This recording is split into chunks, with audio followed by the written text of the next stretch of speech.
नमस्कार, बहुत स्वागत है आपका डिबेट लाइव बड़ी बहस मध्य प्रदेश में। मैं हूं आपके साथ अमित शर्मा। अब चुनाव की घड़ी बेहद नजदीक आ चुकी है। आज चुनाव आयोग ने फाइनल वोटर लिस्ट जारी कर दी। 5,61,36,229 वोटर्स प्रदेश की अगली सरकार तय करने के लिए तैयार हैं। जी हां, मध्य प्रदेश में अब किसी भी वक्त चुनाव की तारीखों का ऐलान हो सकता है। इसके पहले आज भोपाल में निर्वाचन आयोग ने प्रेस कॉन्फ्रेंस कर अंतिम मतदाता सूची का प्रकाशन कर दिया है। इधर राजनीतिक दल भी मैदान में उतरने के लिए पूरी तरह तैयारी में हैं। देखिए खास रिपोर्ट।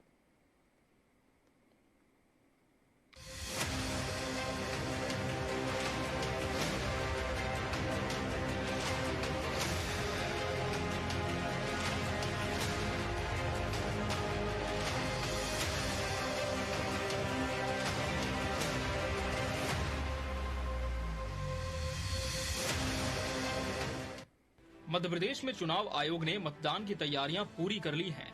आज भोपाल में निर्वाचन आयोग ने प्रेस कॉन्फ्रेंस कर अंतिम मतदाता सूची जारी कर दी है। अपडेट सूची के मुताबिक मध्य प्रदेश में कुल 5,61,36,229 मतदाता हैं, जिसमें पुरुष मतदाता की संख्या 2,88,25,607 है और महिलाएं 2,72,33,945 हैं। थर्ड जेंडर 1,373 वोटर्स हैं। सरकारी कर्मचारियों की संख्या 75,304 है और विदेशों में रहने वाले 99 मतदाता इसमें शामिल हैं। साथ ही चुनाव आयोग ने इस बार कुल 24,35,965 नए नाम जोड़े हैं, तो वहीं 7,50,175 नाम काटे भी गए हैं। 18 से 19 साल के पहली बार वोट डालने वाले मतदाताओं की संख्या 22,36,564 है। चुनाव आयोग ने 65,500 मतदान केंद्रों पर वोटिंग कराए जाने के लिए तमाम जरूरी इंतजाम कर लिए हैं। आज की जो स्थिति है उसके हिसाब से हमारे जो जनरल इलेक्टर्स हैं, जो सामान्य मतदाता जिनको हम कहते हैं, उनकी संख्या 5,60,60,925 है। यदि हम राउंड फिगर में देखें तो लगभग 5,60,00,000 मतदाता हमारे हैं, जिनमें पुरुष मतदाता मेल जो इलेक्टर्स हैं वो 2,88,00,000 हैं। मैं सिर्फ करोड़ की बात कर रहा हूँ। महिला मतदाताओं की संख्या 2,72,00,000 है। जो थर्ड जेंडर मतदाता हैं उनकी संख्या 1,373 है।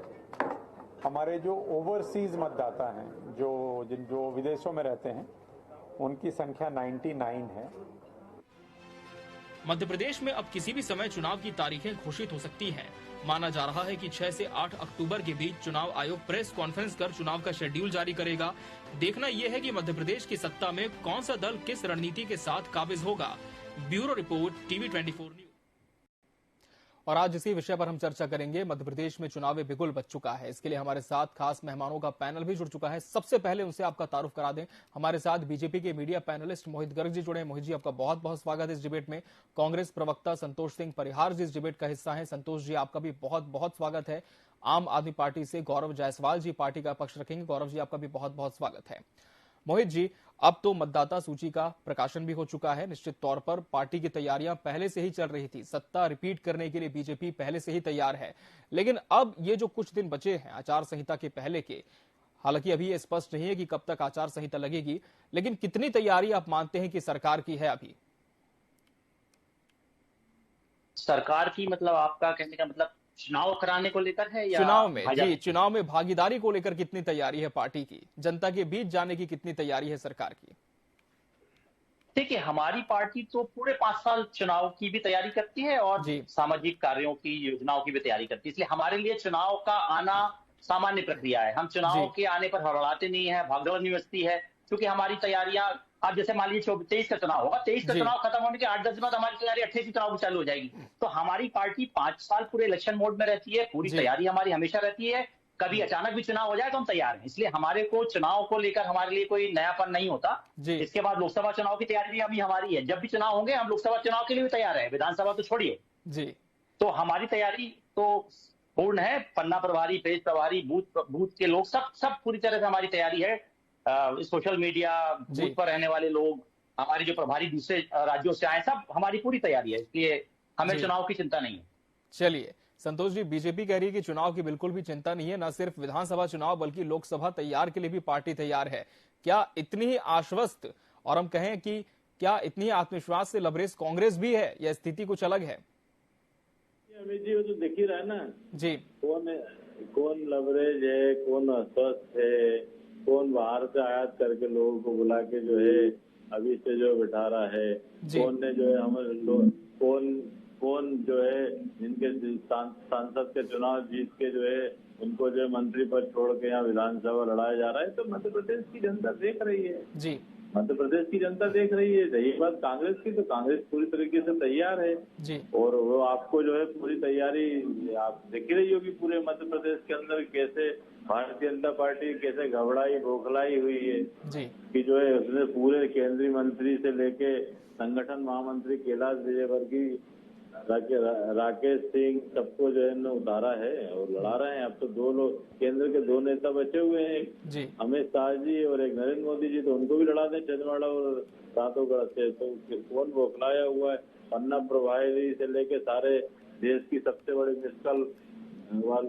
मिसाल से मेंबर बनाने वाली पार्टी से इसको बाहर से लोग आयात कर रहे हैं। तो कांग्रेस पूरी तरीके से लगी हुई है और हमारी हर जगह से बूथ से लेके ब्लॉक मंडलम सेक्टर सारे लोग तैयार हैं जी। और जनता इनकी विदाई चलेगी बेला इनकी विदाई के लिए जनता तैयार है और अपना जनमत देगी।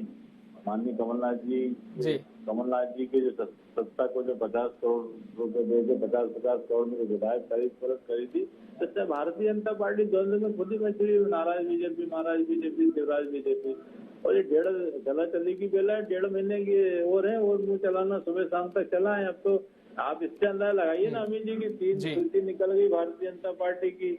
अभी तक जो है जो सुबह शाम तक जो मुंह चला रहे हैं मुख्यमंत्री, इन्हीं की पता नहीं है कि चुनाव लड़ेंगे भी कि नहीं लड़ेंगे।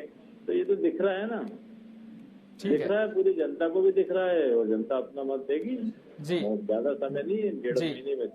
जवाब दें मोहित जी, जवाब दें, फिर गौरव जी का रुख करेंगे जी। हमने कैलाश जी को हमने विदेश से आयात किया है, प्रहलाद पटेल जी विदेश से आए हैं, राकेश सिंह जी भी विदेश में रहते हैं, हमने उनको इम्पोर्ट किया है। बड़ी हास्यास्पद बात है, हमारे प्रदेश के नेता है, प्रदेश से नेतृत्व कर रहे हैं। अच्छा, आप क्या अरुण यादव जी सांसद थे, उनको आपने क्यों विधायक लगाया? तो ये कहाँ का नियम है, कहाँ संविधान में लिखा है कि जो एक बार सांसद बन जाएगा या केंद्रीय मंत्री बन जाएगा तो विधायक नहीं बन सकता या मुख्यमंत्री नहीं बन सकता? आपके पास नेताओं की कमी है, संतोष जी ये कहकर आरोप लगा रहे हैं मोहित जी कि सांसद से विधायक का चुनाव लड़ाना एक तरह से इन राजनेताओं का डिमोशन है। ये कांग्रेस लगातार आरोप लगा रही है। देखिए अमित जी एक सवाल है मेरा जी कि जैसे मान लो इनके जो केंद्रीय मंत्रिमंडल के नरेंद्र सिंह तोमर किसी भी पद पर कोई राजनेता हो, चाहे वो सांसद हो, केंद्रीय मंत्री हो, लेकिन वो पार्टी का कार्यकर्ता है, ये कहना है बीजेपी का। संतोष जी कमलनाथ पूरी तरीके से घबराई बौखलाई हुई है, इसलिए जो सारे अपने तो मंच सब लड़ा रही है। और मेरा ये सीधा मानना है कि इनके मंत्रालय का कार्य कौन लेके वहाँ से क्या डायरेक्ट प्रधानमंत्री के निवास से हुआ क्या? तो चलिए जवाब ले लेते हैं मोहित जी, जवाब दें जी। जनता विषय है, ठीक है, इसी पर ही जवाब लेंगे हम जी। मोहित जी आपकी बात रखें जी। मोहित जी इनके यहाँ ना कोई अनुशासन है ना केंद्रीय नेतृत्व है। स्वयंभू कमलनाथ जी ने डिक्लेयर कर दिया कि मैं मुख्यमंत्री बनूंगा, अच्छी बात है जी। काल्पनिक रूप से सरकार बन रही है, काल्पनिक रूप से मुख्यमंत्री बनने में कोई दिक्कत नहीं है जी। आप बताइए जितने उनके वरिष्ठ नेता हैं कहाँ दिख रहे हैं आपको? वन मैन शो है कमलनाथ जी का, कमलनाथ जी पर पूरी पार्टी निर्भर है ना। वो सेंट्रल को बुला रहे हैं, राहुल गांधी जी 22 तारीख को आना चाहते थे, मना कर दिया। मत आइए, क्यों? क्योंकि आई डॉट एन डॉट का अगर गठबंधन की रैली होगी तो पता है कितना नुकसान होने वाला है, इसलिए हाथ जोड़ के मना कर दिया। आप बताइए, मैं संभालने की कोशिश कर रहा हूं। तो आपके पास तो नेतृत्व की कमी है, आपके पास कार्यकर्ताओं की कमी, तो आपकी समस्या है, हमारे पास नहीं है। अभी तो रवानगी, अभी तो शुरुआत है। अभी हमारे पास से और कारपेट बॉम्बिंग होने वाली है, आप संभाल नहीं पाएंगे। आप चिंता नहीं करिए, ये तो शुरुआत है। चलिए ठीक है, शुरुआत कह रही है बीजेपी। कारपेट बॉम्बिंग पर भी बात करेंगे। फिलहाल हम रुक लेंगे आम आदमी पार्टी का गौरव जायसवाल जी हमारे साथ जुड़े हुए हैं। गौरव जी, सत्ता पक्ष की बात करें या मुख्य विपक्ष की बात करें, दोनों ही दल तैयार हैं। आम आदमी पार्टी की हाल फिलहाल ही एंट्री मानी जा रही है इस बार मध्य प्रदेश के चुनाव में। ऐसे में किस तरह से मध्य प्रदेश की जो तासीर है राजनीति के, उसे आप अभी तक समझ पाई है आपकी पार्टी, और किस तैयारी के साथ जनता के बीच अभी जा रहे हैं? अमित भाई जी, आम आदमी पार्टी, जैसे मैं अक्सर कहता हूं कि आम आदमी पार्टी हमेशा बहुत सरप्राइजिंग एंट्री लेकर के आती है जी। और उसका कारण यह है कि अभी तक जितने भी चुनाव हुए हैं और जहां जहां आम आदमी पार्टी की एंट्री हुई है, बहुत सरप्राइजिंग एंट्री हुई है और उसका सीधा कारण यह है कि हम वोटर से संवाद स्थापित करते हैं, डोर टू डोर हमारे कैंपेन चलते हैं, हमारे जो लीडर्स हैं वो क्योंकि हम बहुत एस्टेब्लिश पार्टी नहीं है, इसका हमें बहुत फायदा मिलता है। हम नए चेहरे लेकर के लोगों के बीच में जाते हैं और इसलिए लोगों का हम पे विश्वास बनता है। इस वक्त भी आम आदमी पार्टी जो है वो अपने गारंटी कार्ड को लेकर के, हमारा जो इस वक्त सबसे बड़ा कार्यक्रम चल रहा है वो यही चल रहा है कि हम ज्यादा से ज्यादा वोटर्स तक व्यक्तिगत रूप से जाकर के अपना गारंटी कार्ड पहुंचा रहे हैं। तो मैं और आम आदमी पार्टी ने अपनी 2 लिस्टें भी जारी कर दी हैं। अभी तक 39 कैंडिडेट हमारे डिक्लेयर हो चुके हैं। और ये जो आज प्रेस कॉन्फ्रेंस भी हुई है हमारे चुनाव आयोग की, तो उसमें भी आप देखिए इसमें बहुत बड़ी संख्या में नए वोटर्स जुड़े हैं मध्य प्रदेश में। और ये जो नए वोटर्स हैं, हमारी बहुत बड़ी उम्मीद इन नए वोटर्स से भी है, क्योंकि ये जो नया यूथ वोटर है, इससे ये इस पुराने जो ढर्रे की राजनीति इससे त्रस्त होता है और उसे जब कुछ नया ऑप्शन मिलता है तो वो उसमें बिलीव करता है। तो ये आम आदमी पार्टी की तैयारी है। मैं एक छोटा सा कमेंट गर्ग साहब की बात पे भी करना चाहता हूँ। गर्ग साहब कह रहे थे कि भाजपा जो है वो हमेशा चुनावी मोड में रहती है और वो इसे बड़े बैज ऑफ ऑनर की तरह कह रहे थे कि जैसे कोई बहुत बड़ी बहुत महान बात है। असल में लोकतंत्र में पूरे 5 साल चुनावी मोड में रहना अच्छी बात नहीं है। जब सरकार बनती तो सरकार का काम है गवर्न करना, सरकार का काम है एक दूरगामी उद्देश्य के लिए देश को, प्रदेश को तैयार करना। मोहित जी आप ही के पास आऊंगा इसके बाद। तो यहाँ पर समस्या यह है कि हमारे प्रधानमंत्री से लेकर के पूरी भाजपा जो है वो सिर्फ उनका एक सूत्री कार्यक्रम है चुनाव जीतना। कुछ भी करना है, चुनाव जीतना है। हमें स्कूल नहीं बनाने, हमें रोजगार नहीं देना, हमें महिला सुरक्षा का ध्यान नहीं रखना, कोई बड़े इंस्टीट्यूशंस नहीं। मध्य प्रदेश में एजुकेशन का पूरा इंफ्रास्ट्रक्चर खराब है, हेल्थ का पूरा इंफ्रास्ट्रक्चर खराब है। कोई भी दूरगामी राष्ट्र निर्माण का कार्यक्रम नहीं करना है। सिर्फ चुनावी मोड में रहना है, वोटर को खुश करना है। चाहे आप और यदि खुश ना हो वोटर तो आपस में लड़वाओ, कुछ भी करो, लेकिन चुनाव जीतना है। तो मेरा एक सवाल और है। जी मेरा एक सवाल और है। आपने कहा कि निश्चित तौर पर डोर टू डोर कैंपेन आपका है, आप घोषणा पत्र जारी नहीं करते, गारंटी कार्ड आपका जारी होता है, लेकिन ये जो नए चेहरे हैं, हालांकि पार्टी भी नहीं है मध्य प्रदेश में, तो क्या आपको लगता है कि जो मध्य प्रदेश की राजनीति में पुराने परिपक्व चेहरे हैं, चाहे हम दोनों ही दलों की बात करें, चाहे सत्ता पक्ष की बात करें, जिन्होंने राष्ट्रीय स्तर के चेहरों को भी अब विधानसभा चुनाव मैदान में उतार दिया है, तो क्या किसी तरह की बड़ी चुनौती आप नहीं मानते हैं जनता के बीच पैठ बनाने के लिए, कि जिन्हें जनता फिलहाल नहीं जानती है उन्हें मतदान करेगी, उन्हें विधानसभा पहुंचाएगी? क्या इसे एक चैलेंज के रूप में आप नहीं देखते हैं? देखिए, ये नहीं मानना चाहिए कि जनता नहीं जानती है। मध्य प्रदेश में 230 विधानसभाएं सीट हैं, जो जहां से हमारे भी कैंडिडेट्स उतर रहे हैं वो वहीं के लोग हैं, वो वहां के सामाजिक लोग हैं। लोगों का अपना एक सामाजिक रिकॉर्ड है वहां पे काम करने का, राजनीतिक रिकॉर्ड है काम करने का, तो वहां की जनता तो उन्हें जानती है। हम बस ये कह रहे हैं कि ऐसे बहुत बड़े बड़े, जैसे अब मुझे तो रणनीति नहीं समझ में आ रही, भारतीय जनता पार्टी को केंद्र के ऐसे मंत्रियों को जो कृषि और जल शक्ति जैसे मंत्रालयों के मंत्री थे, उनको कैबिनेट छुड़वा के चुनावी साल में जब अभी लोकसभा का भी चुनाव होना है, तब केंद्रीय मंत्रालय खाली करवा के उनको यहाँ पे विधानसभाओं में पर्चे बंटवा के उनसे चुनाव लड़वा रहे हैं। ऐसे में ये रणनीति मेरे तो नहीं समझ में आ रही। मुझे तो लग रहा है कि जनता तो वेट कर रही है कि इतने समय से जो एक ढर्रे की राजनीति है उसके खिलाफ कुछ इस रणनीति को समझने के लिए हम रुक कर लेते हैं मोहित जी का। जी मोहित जी जवाब दें। जी गौरव जी को बता दूं कि हमारे यहाँ सरकार, भारतीय जनता पार्टी की सरकार अलग होती है और भारतीय जनता पार्टी संगठन अलग होता है। इनके यहाँ की तरह नहीं है कि केजरीवाल जी सब कुछ है, इसलिए इनको लगता है कि सरकार ही चुनावी मोड में है और पार्टी चुनावी मोड में नहीं है। सरकार का काम करती है, पार्टी का संगठन जो है वो 5 साल चुनावी मोड में रहता है। ये इनकी गलतफहमी दूर कर दो कि इनको उसका आइडिया इसलिए नहीं है कि इनकी पार्टी में सब कुछ सर्वे सर्वा केजरीवाल जी हैं, तो वो वही पार्टी है, वही संगठन है, वही मुख्यमंत्री है, वही सरकार है। अब मैं बात करूं, डोर टू डोर कैंपेन की बात कर रहे थे। डोर टू डोर नहीं, जेल टू जेल कैंपेन कर रहे हैं आजकल। आम आदमी पार्टी आजकल जेल टू जेल कैंपेन में लगी हुई है। ये आरोप लगाते हैं ईडी सीबीआई। अरे आप बताइए, 10 साल की कांग्रेस सरकार में लगभग 1200 करोड़ रुपए की अवैध संपत्ति पाई गई ईडी और सीबीआई की रेड में। 99,596 करोड़ रुपए की संपत्ति जब्त हुई 9.5 साल में। तो संपत्ति जब तो वो यूनिट जो आपकी अवैध संपत्ति, आपकी मतलब जिस भी व्यक्ति के ऊपर कार्रवाई हुई उसकी 1799% की ग्रोथ है। ग्रोथ मतलब आप भ्रष्टाचार करने वालों पे कार्रवाई नहीं करना चाहते, हम कार्रवाई कर रहे हैं। उसका नमूना, उसका रिजल्ट ये है कि लगभग 1 लाख करोड़ रुपए की अवैध संपत्ति और राशि उनसे जब्त हुई है। तो आप मनीष सिसोदिया जी फरवरी से जेल में हैं, सत्येंद्र जैन जी और पहले से हैं। तो न्यायालय है ना, सुप्रीम कोर्ट, उच्च न्यायालय में आपको बेल क्यों नहीं मिली? कोई तथ्य पाए गए होंगे जांच में, उसके रहते ही तो आपको बेल नहीं मिली।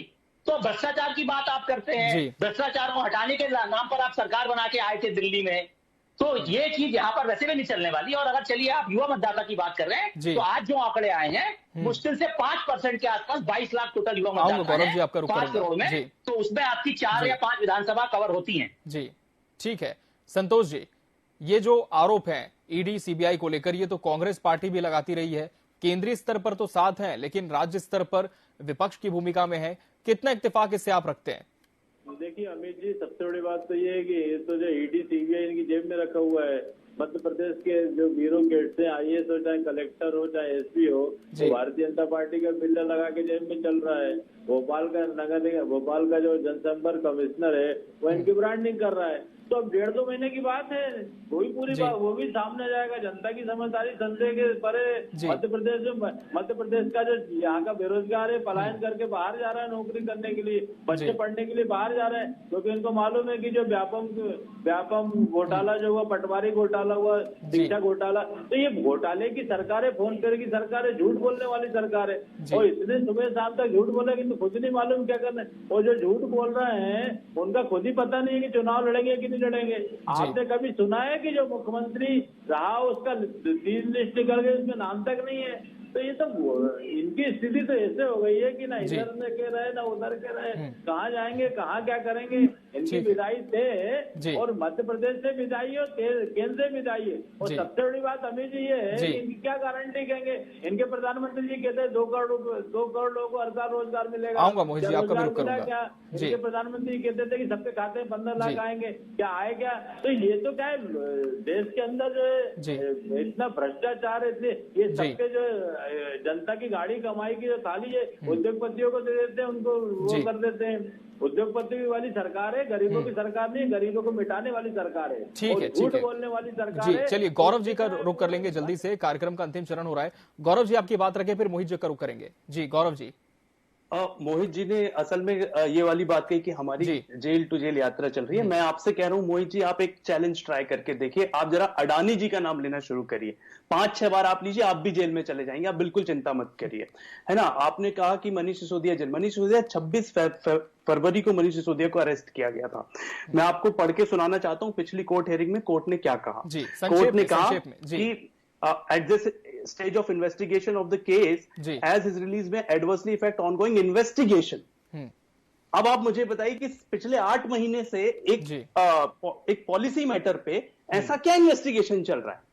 कौन सा इन्वेस्टिगेशन चल रहा है कि 8 महीने हो गए ईडी सीबीआई जैसी एजेंसी जिनके सामने सारे पेपर सारे ट्रांजैक्शन सबके सामने, वो 8 महीने से कौन सा इन्वेस्टिगेशन कर रहे हैं? इससे ये पता चल रहा है कि असल में ये एक बहाना है और उस बहाने को बना करके लगातार एक के बाद एक अरेस्ट करते जाना है। तो आपको इन्वेस्टिगेशन को खींचते जाना है।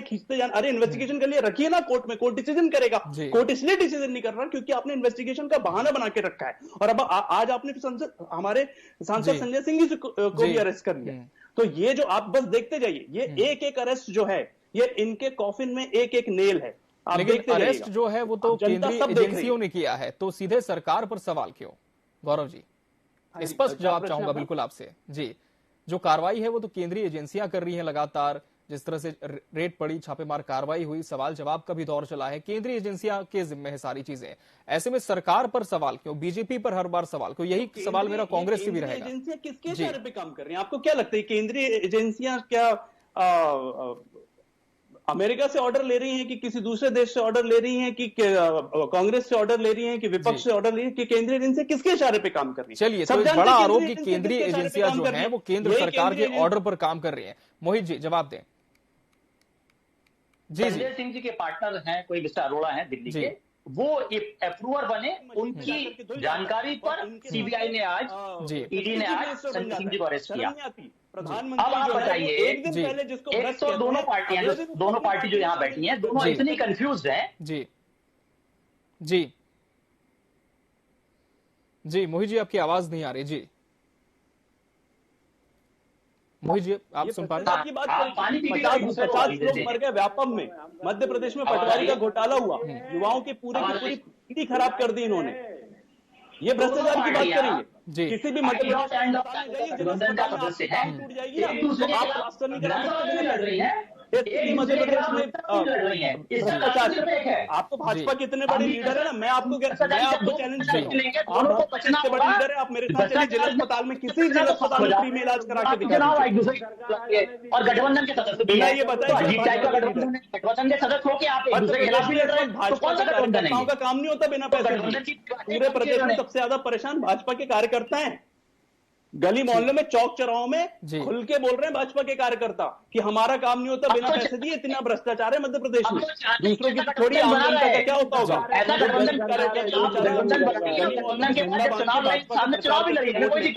उसकी स्थिति ये है कि आज की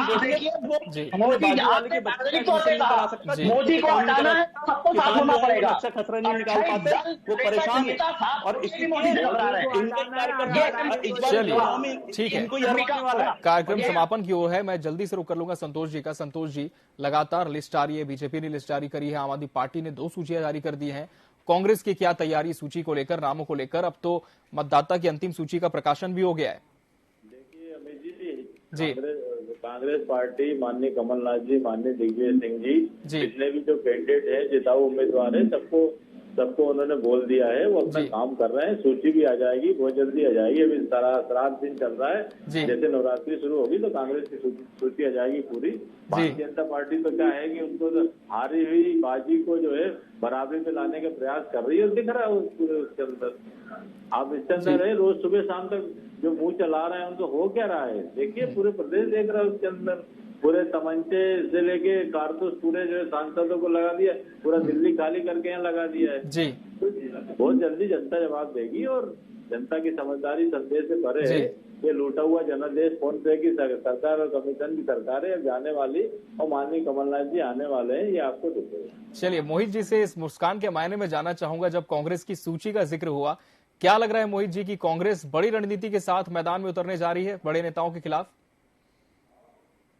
कांग्रेस की तो हमेशा की परमानेंट प्रॉब्लम है, जो इनके शतरफ हैं, एरिया वाइज जो शतरफ होते हैं। राहुल सिंह जी का विंध्य है, दिग्विजय सिंह जी का गुना और भोपाल के आसपास का एरिया है, सज्जन सिंह जी का मालवा का कुछ एरिया है, कमलनाथ जी का वहां का। तो ये जो इनके एरिया बटे हुए हैं और इसमें कुछ दूसरे नेताओं के भी लोग होते हैं, तो जो खींचतान इनकी है, वो खींचतान के चलते ये डिसाइड नहीं कर पा रहे हैं कौन, क्योंकि एक लड़ेगा तो दूसरा विरोध करेगा, दूसरा लड़ेगा तो तीसरा खड़ा हो जाएगा चुनाव निर्दलीय। तो ये इस डैमेज कंट्रोल को चुनाव सूची के पहले करने का प्रयास कर रहे हैं। वो कितने डैमेज कंट्रोल कर रहे हैं, परंपरा है भारतीय कांग्रेस पार्टी की कि जब टिकट बटेगी तो उसके बाद विरोध इतना और विद्रोह इतना होता है पार्टी के अंदर कि उसी में चुनाव हार जाते हैं। उसी में इनका पूरा जो चुनाव लड़ने का मोमेंटम है वो वही खत्म हो जाता है। तो ये उससे जूझ रहे हैं, थोड़ा दिन निकाल लीजिए, आचार संहिता आ जाएगी, विड्रॉल की डेट, इनका तो टिकट विड्रॉल की डेट तक बटते हैं। विड्रॉल के पहले ए को टिकट देता है, विड्रॉल खत्म होने के 15 मिनट पहले बी का बी फॉर्म आ जाता है। तो ये कोई नई बात नहीं है इनके लिए। तो निर्वाचन आयोग ने अपनी तैयारी पूरी कर ली है और सभी राजनीतिक दलों का यही दावा है कि उनकी भी अपनी तैयारी है, लेकिन अब फिलहाल थोड़ा वक्त और है चुनाव में। देखना होगा कब तक सभी पार्टियों की पूरी सूची आती है, जनता के मन में क्या है, ये फिलहाल देखने वाली बात होगी। बहरहाल, आप तीनों मेहमानों का बहुत बहुत शुक्रिया हमसे इस डिबेट में जुड़ने के लिए, इसका हिस्सा बनने के लिए आपका बहुत बहुत धन्यवाद। इसी के साथ बड़ी बहस एमपी डिबेट में आज के लिए फिलहाल इतना ही। मुझे दीजिए इजाजत, नमस्कार।